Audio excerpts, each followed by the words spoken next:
ഞാൻ ഉറക്കം ഉണർന്നെങ്കിലും വീണ്ടും മലർന്ന് ധ്യാനാവസ്ഥയിൽ കിടന്നു.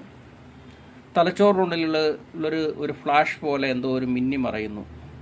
അപ്പോൾ ഒരു പത്രവാർത്ത അതായിരുന്നു എൻ്റെ തലച്ചോറിൽ പെട്ടെന്ന് എനിക്ക് ഒരു സ്പാർക്കിങ്ങിലൂടെ കിട്ടിയ കാഴ്ച.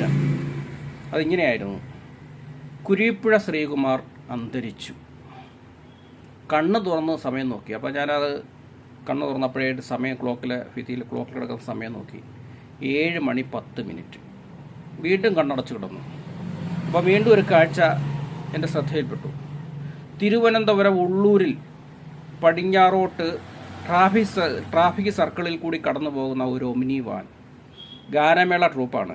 ഗാനമേള കഴിഞ്ഞ് പോകുന്ന 4 സംഘമാണ് ആ വണ്ടിയിലുണ്ടായിരുന്നത്. 2 യുവതികളും 2 യുവാക്കളും നാടൻ പാട്ടുകാരായിരിക്കും.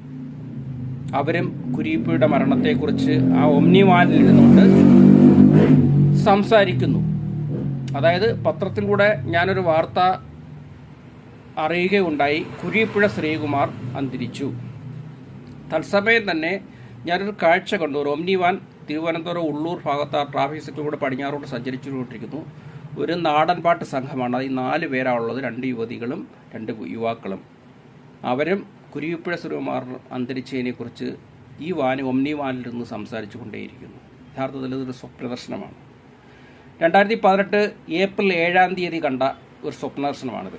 അന്ന് തന്നെ ഞാൻ എൻ്റെ സർപ്പഗതി ബ്ലോഗിൽ കുരീപ്പുഴ ശ്രീകുമാർ അന്തരിച്ചു എന്ന തലക്കെട്ടിൽ ധ്യാന ദർശനം എന്നാണ് ഞാൻ അതിൻ്റെ തലക്കെട്ടിലൂടെ ധ്യാനത്തിലൂടെ ലഭിച്ച കാഴ്ച.